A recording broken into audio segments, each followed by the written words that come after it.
So by and large, what we're focusing on this week is the first contributor to the collaborative process of theater, right? Theater is a collaborative art form. A bunch of different types of artists have to work together at the same time in order for theater to happen, which is what we're going to spend most of the semester looking at, what those various artists contribute to that process to make theater occur. So it makes sense then to start at the very beginning. Theater is a live performance in front of a live audience where actors, second element, performers of some kind, are engaged in storytelling, part three, to that audience, and everybody knows that they're there to watch that story unfold. So yeah, starting with the story and where it comes from seems like a good place to begin. If you are following along on the slideshow, you can see on slide 5 the correct spelling of the word playwright. Playwriting is a lonely existence. Being a playwright is kind of lonely. You'll see why when I explain it in a sec. It's kind of a bipolar existence because, admittedly, speaking from personal experience, I am a playwright. Sometimes it is great to be a playwright. It's awesome. But at the same time, sometimes it sucks to be a playwright. We'll get into why that bipolar dichotomy exists in a little while. But yeah, so that word, playwright. I like to usually begin with where we get our language from, because I have an English degree. So yeah, the word playwright. When somebody has the word, the suffix WRIGHT attached to the end of their job title, it is an archaic, old-fashioned way of saying one who builds something. So somebody who builds a ship, for example, is called a shipwright. That term still is in play. So too, somebody who builds or constructs a play, which is what it literally means, is a playwright. Please do not confuse the modern English word WRITE, to write, with how this word is spelled. A playwright, PLAYWRIGHT, that is the correct spelling for it. Okay? And it's harkening back to that tradition of one who builds or constructs something. And yeah, that is what a playwright does. They build, construct the story that all of these other artists are going to then take and build off of to create a living, breathing work of art. A playwright becomes responsible for creating the story that the audience is going to view, and they also decide the structure and manner of how that story is going to unfold to the audience as they watch. And I will say, it's a lonely world partially because most of the time, a playwright is the only element in this collaborative process that works by themselves, away from everybody else. Everybody else works together. While, like, you know, with a playwright, here's how the process usually works. Playwright goes in, they sit at their typewriter, computer, whatever, they type up a script by themselves. They have closed office door, create the story, and then when they're done, they hand it off to other people. And the other people are the ones who are actually going to bring it to life.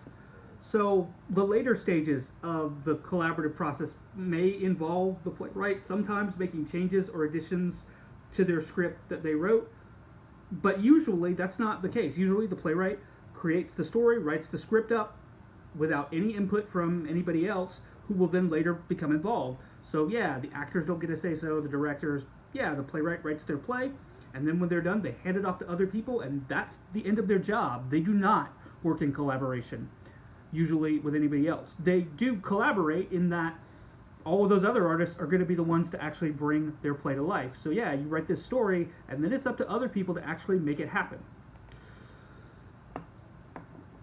But the type of story that you want to tell, I mean, we are in a modern world. We have thousands of years of storytelling experience in front of us. We sort of inherently know how things work in stories. That's because we've got lots of practice watching them in our entertainment, in our worship.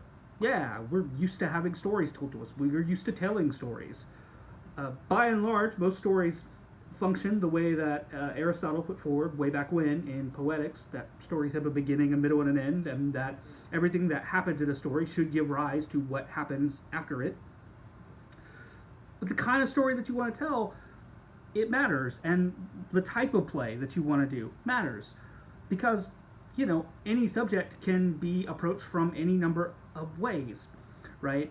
Like, yes, you can tell a straightforward, serious story, or a straightforward, just funny story, but it can be more interesting to be more complicated than that. Like, I could think of no more horrific moment in all of human history, in some ways, than like World War One, for sheer compressed awfulness and terror and testing the limits of human endurance for a period of 4 years, 1914 to 1918. Millions of people sat in two big lines that went all the way down Europe, and they did not move more than a couple of miles for 4 years in trenches. And it's the first warfare where, the tactics really didn't match up with the kind of fighting. The tactics were go over the top of the trench, run across a big open field that's filled with barbed wire, and charge the enemy line. Except with World War One, the enemy has machine gun fire for the first time. So yeah, go up over the top and run straight into machine gun fire. And because this isn't a movie, in real life, you're not dodging bullets. Yeah, lots of people got wholesale slaughtered. So for 4 years that happened, and bombs going off, creating the no man's land where there is barbed wire and mud that's so deep that if you fell off the planks that you're running into while dodging machine gun fire, you could sink and drown and die. There's chemical weapons and gas and, just nasty horribleness for 4 straight years. So yeah, if you were trying to dramatize that story, the story of World War One, of the fighting on the lines in that war, you could just do a straightforward, serious adaptation of it. You absolutely could. There's nothing wrong with that. That is a great way of going about it. But you also could try to get across what your point is, the point of the story you're telling to an audience, in a different way that maybe isn't so straightforward, that maybe it is worthwhile to think outside the box sometimes. Because while I can think of, not many more serious kind of horrific things than World War One for that compressed amount of time, I also, about 10 years ago, I think, saw a play called Oh, What a Lovely War, which told the story of World War One fighting on the front lines by way of light musical comedy. So yeah, there was a moment where, all these soldiers, to represent them charging over the top of their trench and charging the enemy and getting mowed down by machine gun fire, they're in a big musical number style kick line with light, silly, goofy, funny lyrics and jazz hands and kicking, and they're just kicklining their way into getting mowed down by machine gun fire. And it was hysterically funny, but also the fact that it was so funny made it even more horrible what you were watching. So yeah, sometimes it does matter. Sometimes thinking outside the box really can help to get the point of your story across to an audience in a different or more effective way or creative way. So the kind of story that you want to tell, it does matter. And that is what we are shifting into talking about next. Because, yeah, slide 9, one of the big decisions that a playwright has to make right off the bat when they decide to tell a story. What kind of story do you want to tell? And how do you want that to feel to an audience? So last time we were talking about the oldest form of theater that we have in the Western world, that all of our stuff, our movies, our TV shows, all of it comes from that. Tragedy with the ancient Greeks. I walked you through the plot of Oedipus Rex, Oedipus the King, to show the elements of tragedy at work and all that stuff. I want to move us, this part of the lecture allows me to move us from, back then, where there's only one type of theater, to where we are now, where there's all different types of stories that we could tell. So we're going to talk about some of the major types of plays for a bit, and I'll give you examples of each one to make sure that you kind of get what I'm talking about, and then we'll go from there. But first, dramas. Or, you keep using that word. I do not think it means what you think it means. So the word drama is a funny word, right? Because it comes from theater. That is where the term originates. A drama is a composition in prose or verse presenting in dialogue or pantomime, mimes in a box. In dialogue or pantomime, a story involving conflict or contrast of character, especially one intended to be acted on a stage. In other words, a play, or the branch of literature having such compositions. So a play. All plays are dramas, even the funny ones. Okay? not just the serious stories. All plays are dramas. Every play is a drama, even the comedies. So do not let the modern way that we use that word confuse you, because all plays are dramas. All things you see acted as stage, technically, is a drama. Now, that said, if you are, you're stuck at home and you are, no doubt, maybe, hopefully, with someone that you like being with, at least you hopefully haven't killed them due to cabin fever so far, and you get with each other and are like, oh, what are we going to watch tonight when we Netflix and chill, right? If you go to Netflix and you pull up the categories of movies, you're going to see drama. And yeah, if you choose a drama, you know what kind of movie you're going to get. You're going to get a serious toned movie. There may be some elements of humor in it, but mostly it's going to be serious in tone. Yeah. But in theater, all plays are dramas, right? So yes, the serious stories that are told in theater, they are dramas. But the funny stories that are told in theater, they are dramas. All plays are dramas. Okay, so that said, that I'll get that out of the way. Please don't get confused about that. If I were to, ask you to remember that later on, hint, hint, please bear that in mind. So last time we talked about the oldest form of theater that we have, so that tells us where we were, 2,500 years ago in terms of storytelling, and that is tragedy. We're on slide 11 now, if you're following along. Tragedy is certainly the oldest form of theater in Western civilization. It was created by Thespis, who was a chorus actor who stepped out of the chorus, began singing lines as though he were the character that the other characters were singing about. In Greek theater, eventually you will have 3 actors and a chorus. We talked about it last time and discussed the important elements of it, and I walked you through the plot of the play Oedipus the King. The image on slide number 11 is an image from another Greek tragedy called Medea by the Greek playwright Euripides. Medea has a knife in each of her hands because she's holding one for each of her 2 children that she's about to murder with those knives. Tragedies are pretty easy to spot if, you were watching something and weren't sure what type of play it was, because, yeah, lots of people are usually real dead, or real sad, or real incesty at the end of a tragedy. Kind of hard to miss that one. I didn't want to give too short shrift to that, and also as a way of kind of getting a point across to you that, stories that we tell to each other in theater, they get more sophisticated. I mean, we change with the stories that are told to us. Like these days, like if you watch a TV show from the 90s, for example, you're going to find it very slow paced, and like that they keep repeating stuff that they don't need to. Like if you go and watch an episode of, say, the X-Files, right? Within the first 20 minutes, you're going to hear that Mulder and Scully are part of the X-Files. Scully has been brought in to debunk in science with Mulder's belief stuff. You're going to get the whole basis for the entire show laid out in part in the first, say, 20-30 minutes of an episode that's 45 minutes long. Why do they do that? Because it's like, yeah, you said that last time. Why do you repeat it every time? Well, because back then in syndication, that's how storytelling worked. You expected, if you got picked up on reruns, that your audience could be dropped in at any moment. So yeah, for just a rando person picking up at rando point in the show, they have to be able to know everything that's going on, and so you just repeat.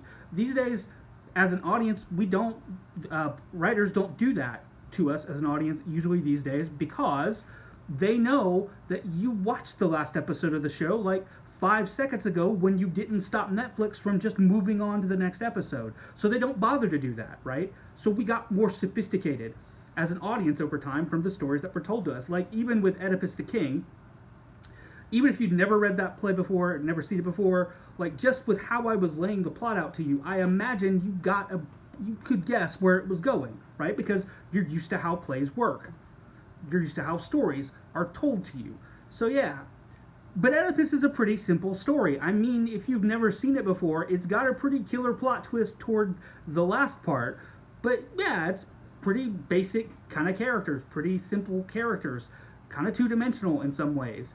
I mean, certainly it's important to all of theater and all of literature because it is so old, and it is, a great story, but it's not something that we necessarily relate to. It doesn't feel very modern to us. It's hard to sort of relate to those characters, I imagine, because most of us haven't murdered our father to marry our mothers. So yeah, but even back then, right, we are a much more sophisticated viewing audience than, say, the original audience for Oedipus. But even back in ancient Greece, they got more sophisticated over time. Medea by Euripides, written, not quite 150 years after Oedipus, is an example of that. It feels much more alive and modern, and feels much more relatable, feels modern in its sensibilities in a lot of ways. So yeah, I didn't want to, abandon Greek theater so quickly with just Oedipus. So let me give you the basics and walk you through Medea. This play is really good. It's really powerful. It's still performed all the time, regularly all the time, and people still relate to it all the time. All right, so sort of like with Oedipus, I've got to give you kind of the backstory that you need to know to go in to understand what happens, because Euripides would have expected you to know certain things about Greek history, Greek myth. All right, so in your mind, okay, picture 25-year-old Chris Evans as Captain America, like hot, ripped, oh my God, blonde hair, blue-eyed, perfection, gorgeousness, or, like freaking Michael B. Jordan in Creed, just the most amazing physical human being ever. Yeah, gorgeous guy, young guy, right? All right, so with our backstory, that's our hero. His name is Jason, no relation to me. Jason is given a task by the place he lives and the Greek gods, kind of, to go off and fetch this magical item on a quest. The magical item is a golden fleece of lamb's wool. Why Jason has got to get the golden fleece? Hell, I don't remember. It's been a long time since I read this. Anyway, Jason's got to go get this stupid golden fleece, right?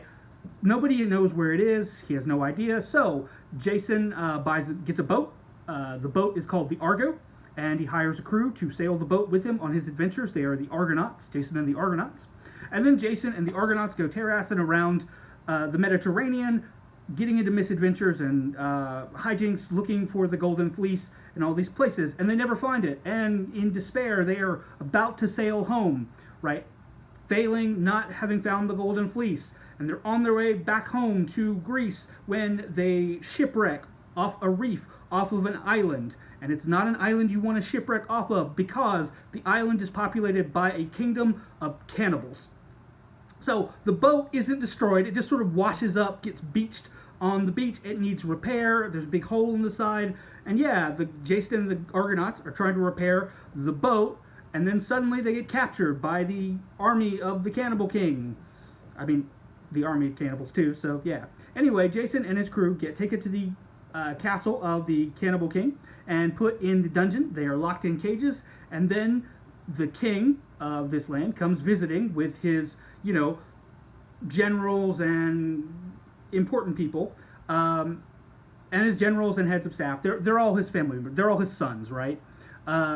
So the king comes by with all his entourage in tow, and see Jason standing in the cage thinks that they're there to negotiate terms. So Jason, tries to go hardcore and play threat mode. He's like, look, we're from Greece. If you don't let us out of here soon, Greece is going to find out. They're going to bring down the entire wrath of the Greek army on you. Oh, you're going to be so sorry that you ever took us captive, so you better let us go right now. Oh my God, you're in such trouble. And the king, who is not there to negotiate at all, the king is there to see what's on the menu for next evening's feast. The king goes, you are funny. I am going to eat you last. And then the king and all of his general sons go off. But one member of the king's party stays behind. His young daughter, who is she's we'll say 16 and smoking hot and got the big crazy eyes. And yeah, she stays behind and starts talking to Jason. And in the course of one conversation, birds do it, bees do it, even educated fleas do it. Certainly Jason and Medea do it. In one conversation, they fall madly in love with one another. And Jason, is like, hey, baby, I'd love to marry you and make an honest woman out of you and take you to civilization, but I can't do that if your dad eats me. So you gotta let me out of this cage and free my men, and then we'll get away. And Medea's like, I can't let you out now, dummy, because if I do, they'll just recapture you. You gotta fix your boat and everything. So trust me, leave it to me. I'll take care of everything. Just wait for my signal. I'll come and let you out. later tonight, tomorrow, and then, yeah, you got to make good on your promise. You got to take me away from here and marry me, but I'll take care of everything. And Jason's like, great, baby, let's do that. All right, so Medea is only 16 years old, but she is already magnificently proficient with all sorts of exotic poisons. She's just a very skilled purveyor of poison and using it. So she knows that her dad will just recapture Jason and his crew if she just lets them out now. So what she does is she goes to dinner that night, right? Jason and his guys are going to be eating the next day. But at dinner that night, what she does is poison the entire dining hall full of people who are eating, including her dad, all of her brothers. Yeah. And she's hoping that the poison that she puts in their food is just going to kill them. But if it doesn't, she has an alternative plan that she's come up with. And she's good to do it because, yeah, the poison kills most of the king's sons and all of his generals and stuff, but doesn't kill her dad, the king itself. So what she does is, if you can imagine, she takes her various brothers' dead bodies, drags them off into another room, takes a big giant axe, and then starts hacking the dead bodies to pieces. Because in Greek mythology, you have to bury as much of the body as you can. If you don't bury the body, if pieces of the body are missing, say, then that person who has died doesn't get to move on to the afterlife. They're basically just trapped in hell forever. They never get to go to Mount Olympus. Yeah, so if you are missing your body parts, then when you show up in paradise, in Mount Olympus, you're still missing those body parts. So Medea hacks her dead brothers' bodies to pieces and then hides their various body parts all around the island so that it's going to lead her father on the world's most grisly scavenger hunt ever, because she knows, like, before he can, like, raise the army to come after them, he's gonna have to find all of her brother's dead body parts and collect them and bury them so that they get to move on to the afterlife. So yeah, this is what Medea does. She hacks her dead brother's body to pieces, hides them all over the place. Dad doesn't die, but yeah, he's got to find his son's dead body parts before he can come after his treacherous daughter and, you know, her new lover. Medea, good to her word, goes down, releases Jason and his crew from their cages, and the crew go back to the boat, they repair it, and they get on it and get ready to leave. And oh yeah, I forgot. So the thing that Jason and the Argonauts were, you know, going around the Mediterranean looking for was the Golden Fleece, right? Well, turns out that the Golden Fleece is sitting in the throne room of the king of the cannibals on this island. So Medea finds out that Jason wants it, and so she just grabs it for him. So why the myth is usually called Jason and the Golden Fleece, I don't know, because Medea does all the damn work. Anyway, Medea gets the Golden Fleece. She releases Jason and his crew. They get back onto the boats. They repair the boats. They sail off for Greece. And Jason and Medea, you know, Jason, young, hot, 25-year-old. Medea, 16, hot, big, crazy eyes. They stare at each other as they sail off into the sunset at the front of the boat like they are Jack and Rose in Titanic. And yeah, they, you know, plan on living happily ever after. Okay, all that's the backstory. Sorry. Flash forward 20 years or so, and let's see how happily ever after is working out for Jason and Medea. As it happens, it's not working out too bad. Jason and Medea do get married when they get back to Greece, and they have continued to be married. They've been married for a long time now, and they've had decades together, being very much in love and very happy. Medea, who was, you know, 16 at the time when they got married, we'll say, you know, 30-something years later, yeah, Medea is no longer of childbearing age. She is, you know, in her late 40s, we'll say. Jason, who was older, a little bit older than Medea in the first place, you know, is now certainly no longer Captain America, you know, Michael B. Jordan ripped. Jason is, you know, very firmly in late middle age now, and hasn't done anything since, you know, this one time where he went around the Mediterranean to find the Golden Fleece that made him, you know, super famous and a Greek mythic hero because he found the Golden Fleece.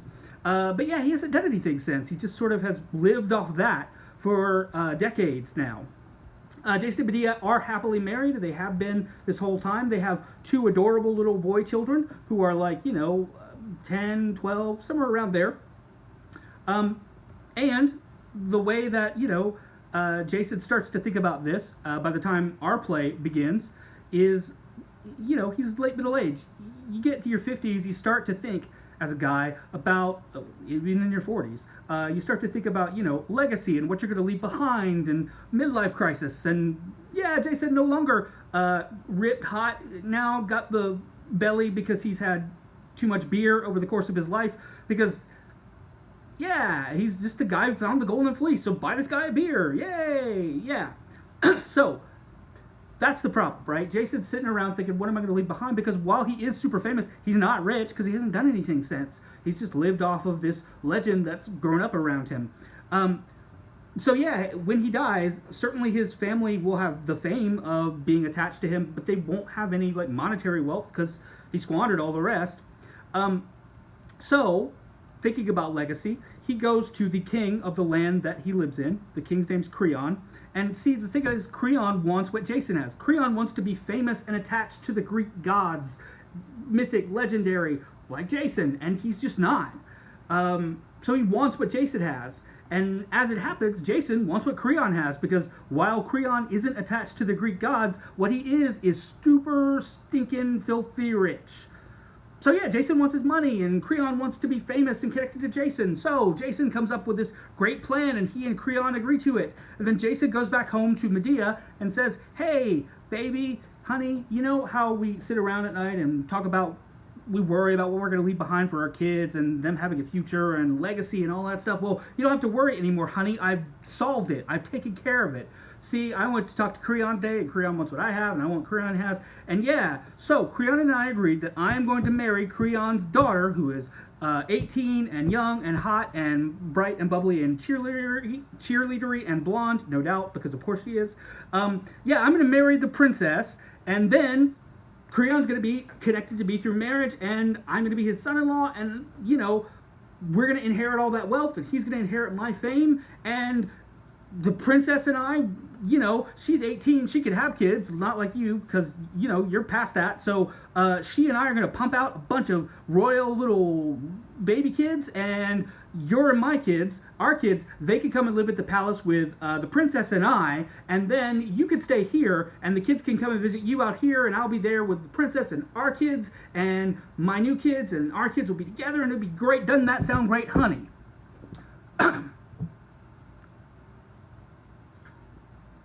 Medea responds to that the way that you would imagine. She starts threatening to kill everybody. She's going to kill Jason. She's going to kill the king. She's going to kill the princess. Everybody. And Creon is the only one who shows any damn sense in any of this. Creon is like, okay, she's a threat. Don't bargain with her. Don't argue. Just kill her and get it over and done with, because she's dangerous. And Medea's like, whoa, kill me? You don't need to kill me. Sorry, lost my temper. Totes, sorry, didn't mean any of that. I just, woo, hot-blooded, woo, yeah. I'm not going to kill anybody. I am on board with this idea. My husband marrying your 18-year-old cheerleader blonde daughter, yeah, this is a great idea. I'm so on board with it that, yes, I think that's great. You don't have to threaten to kill me, because I'm going to leave. I won't even be here. I will leave this country, and you'll never see me again. So yeah, you don't have to kill me. And to show a sign of good faith, right? To show I am so on board and, am so happy about this and willing to let this happen, let us all make a sealed pact with one another. All your daughter has to do is agree to marry my husband, the 50-year-old with the pot belly, to marry him. And when she marries him, she has to wear this beautiful golden wedding dress that I made, and it'll be a sign of unity of our two families joining together. I'm so on board with this. All she has to do is agree to wear the dress on her wedding day. Isn't that great? And Creon stops making sense, and everybody's happy because they're like, yeah, okay, sure, that sounds great. I'm sure nothing can go wrong here. Yeah, but that's stupid, because Medea, she's older now, in her late 40s, but she is no less skilled with poison than she used to be. She's only gotten better at it over time. So, on the day of Jason wedding the princess, Medea goes and drops off the golden wedding dress that the princess agrees to wear, and then flash forward to the wedding ceremony. So, at the wedding ceremony, you've got, pot-bellied, 50-plus, gross old guy Jason standing there, belly hanging out of his tuxedo. You've got Creon, the king, standing next to him, about to be a father-in-law. And And then the wedding march starts playing, and everybody turns and looks at the back of the room, and there's the princess, the bride-to-be, in this beautiful, stunning golden wedding dress, and she starts walking down the aisle toward them, and then gets about halfway down the aisle before she starts screaming in agony, and then frantically tearing at her clothes, and then falls to the ground, screaming in total misery. Because Medea poisoned the dress. Because of course she did. Because Medea is not stupid. So yeah, Medea poisons the dress, and she coats the inside of the dress with this poison that is so nasty and toxic to human flesh that it causes burning, it causes heat. So, in the middle of the wedding ceremony, as everybody's standing there looking, and she's walking down the aisle, about halfway down, she just starts screaming, falls to the ground, and then bursts into flames and roasts alive while everybody's watching. Jason and dad-to-be go running to her, trying to help her.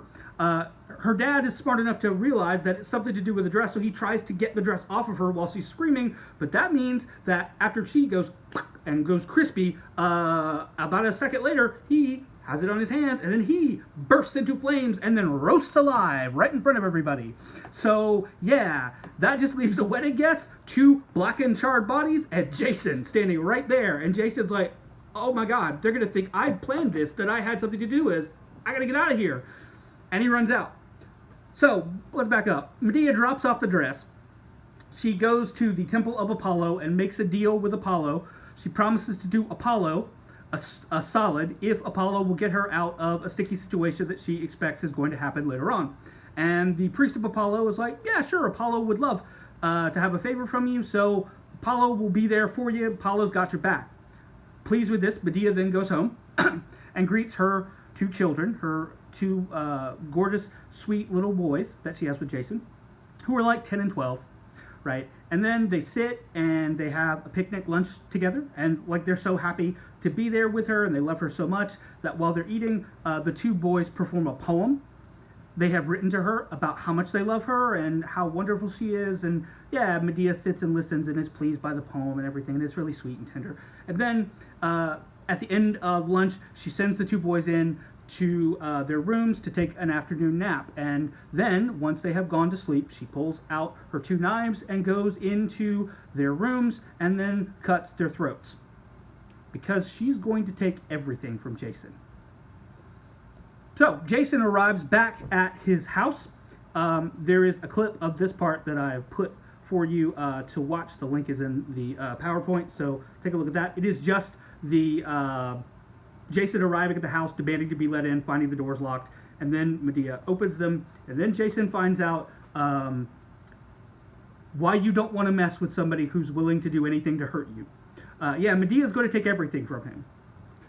If you watch the video, I'll translate what she's saying at the tail end where I said to stop. Basically what she's saying is, yeah, hero, you think you've lost everything. Go down to your ship Argo, that rotting hulk that sat on the beach for the last 30 years. You remember the last time you were worth a damn? Yeah, that's your only friend left. That's all you got left, that rotting ship. Go down there and cry to that, hero. And while you're there, I hope one of the rotting timbers will fall on your head and kill you.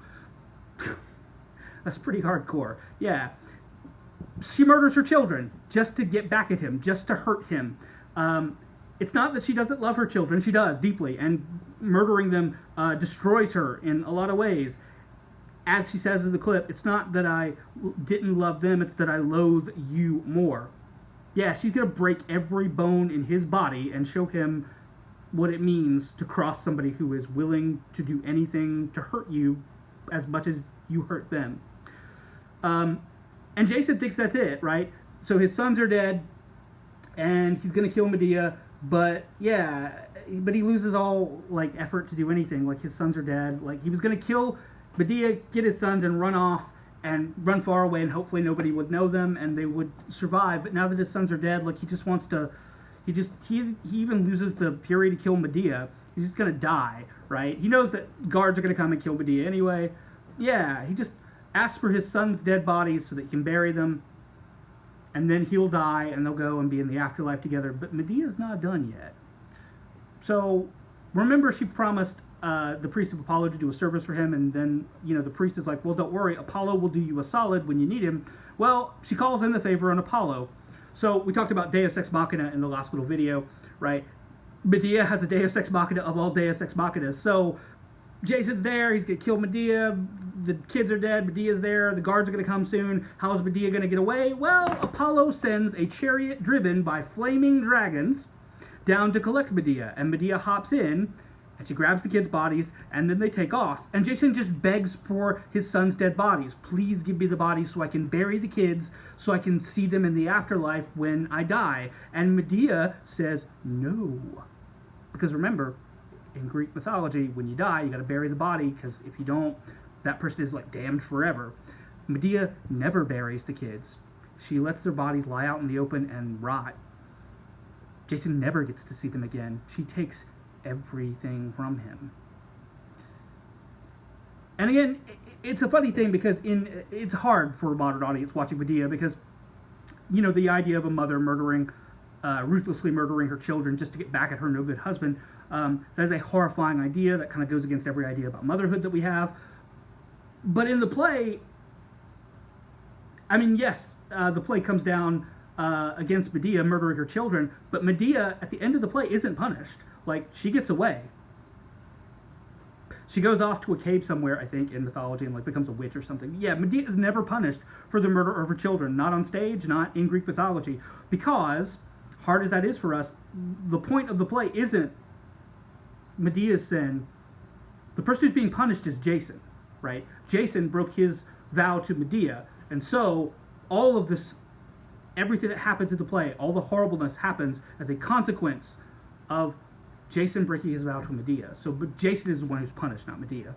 Which is hard for a modern audience, right? Because, like, a mother murdering her children, dear Lord, that's horrifying. Yeah, it feels very modern and contemporary. I mean, like, Oedipus, it's impossible to, like, not just ground it in 2,500 years ago, but, like, the feelings at play in Medea feel much more modern and relatable. Like, everybody has, you know, been in a relationship with somebody, I imagine, where that person hurt you and betrayed you, and you would do anything, you feel like you would do anything to get back at them, to hurt them as much as they hurt you. And, you know, this play shows the dangers of giving into that and going too far with it. Anyway, I included a couple of images from modern plays. One of them on slide 12, you know, is her holding like these two babies. General note for everybody that's worth remembering when you look at that picture on slide 12, if you see that look on your significant other's face, run right now. Husbands, be nice to your wives, I guess, is the moral message. Ladies, put the knife down, family counseling works, don't go cray-cray. And then, you know, because I was looking for more modern dress adaptations of it, you know, where they're wearing like our clothes, contemporary clothes and everything. And finally, I really liked image-wise, but I did include on slide 14 a theatrical poster that to me just kind of gets the whole point of the play across. You can see it there. It is the word Medea is written up top in blood, and the blood splattered on the walls and covering this adorable little teddy bear sitting down at the bottom that's all by itself because, you know, its owners have been murdered. Yeah, that's Medea in a nutshell. Alright, so we're never going to have to talk about tragedy again. There you go, I'm done. But you can see, right, like, Medea is a much more sophisticated, much more complex, much more interesting play, interesting story than, say, Oedipus was. So even thousands of years ago, the storytelling got more sophisticated as audiences got more sophisticated with having stories told to them. So that enables us to move on from tragedy, the oldest form of theater we have, to the second oldest form of theater that we have, and allows me to make the greatest joke and possibly worst joke ever made. If you're following along the slideshow, click on, and let's talk about comedy. And there she is. There's the image of Medea, because boy, what a difference one letter in the spelling can make. Medea versus Medea. Wouldn't you give anything to see Tyler Perry's Medea? Oh my God, that movie would be insane. Back later.